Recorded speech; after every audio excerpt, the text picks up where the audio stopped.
It's no secret that neurodivergent kids, teens, and adults become dysregulated more easily than their neurotypical counterparts. Being dysregulated means that it's harder to match our energy levels for the task at hand. It means that it's harder to focus, to process information, to learn, to transition, to just feel well. It can lead to outbursts and meltdowns, especially with kids and teens, but also with adults. In the previous video, I talked about how arousal can be too low, too high, or just right, and how it can lead to regulation or dysregulation. So if you like this topic, please check the previous video and subscribe to my YouTube channel. In this video, I will discuss factors that can make regulation better or worse, and I will share the model that I often use with my clients. This video will help you understand your child and your teen's behavior better.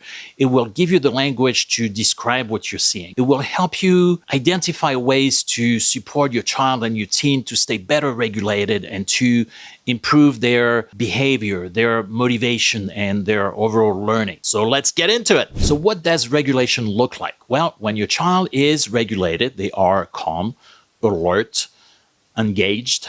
They have an easier time transitioning from one task to another. They are motivated to participate. They're in a better mood. They are on the happier side.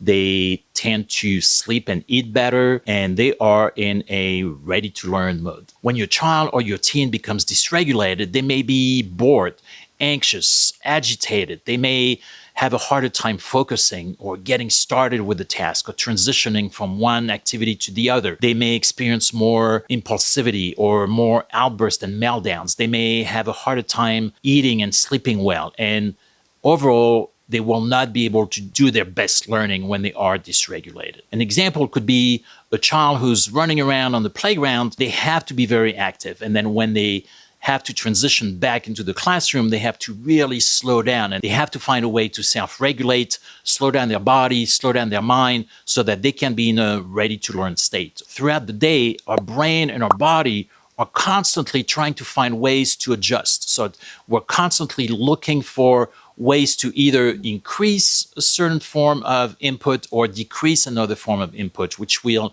allow us to self-regulate. Although this is an automatic process for many children, teens, and adults, it can be difficult for some of us. This is a common challenge for neurodivergent individuals. And unfortunately, it's not very talked about by pediatricians or educators. So how can you help your child or your teen to self-regulate better? If your child's self-regulation tank is empty, you won't be able to get very far. You'll get more crying, more whining, more behavior problems, more transition problems, and just not a lot of learning. So the goal is to help your child figure out what they need more of or less of in order to achieve a better state of regulation. So here's a diagram that you can use as a cheat sheet to figure out what can be tweaked and in order to help your child or your teen to self-regulate better.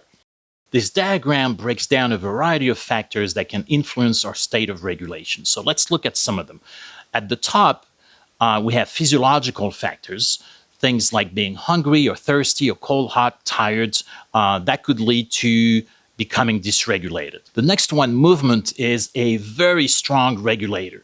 So for many children, the ability to move on a fairly frequent basis can help them self-regulate better. And this is definitely true for adults as well, even though we've often forgotten about it. Sounds can also regulate or dysregulate.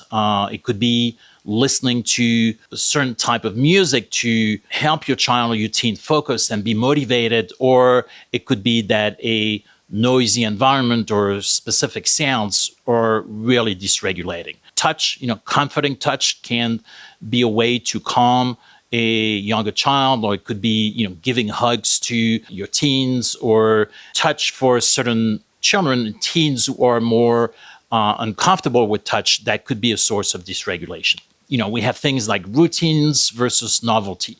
So some children do better with a lot of predictable routines. Others need more novelty. And so finding the right balance can help achieve a better regulation. So now that you understand a bit more about all the factors that can lead to dysregulation or support a better state of regulation, how will you use this information? What I encourage you to do is to become more familiar with this framework and to apply it to your child or to your teen. I encourage you to think of different situations that they've struggled with when they become, more bored or more agitated, or when they have meltdowns. What contributed to it? What kind of situations can you find patterns with?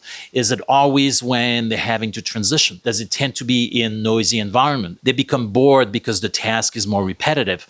Or is it when there are too many new things happening, new tasks to learn, and they become dysregulated? So whatever the case is, become familiar with it and find ways to apply it, find ways to really learn about your child or your teen's triggers and learn about what helps them to regain a better state of regulation. What do they need more of? What do they need less of in order to stay better regulated? So I hope this was helpful to you. The next video will be about how to best handle a meltdown and how to prevent them from happening. So in the meantime, thank you for watching and stay tuned.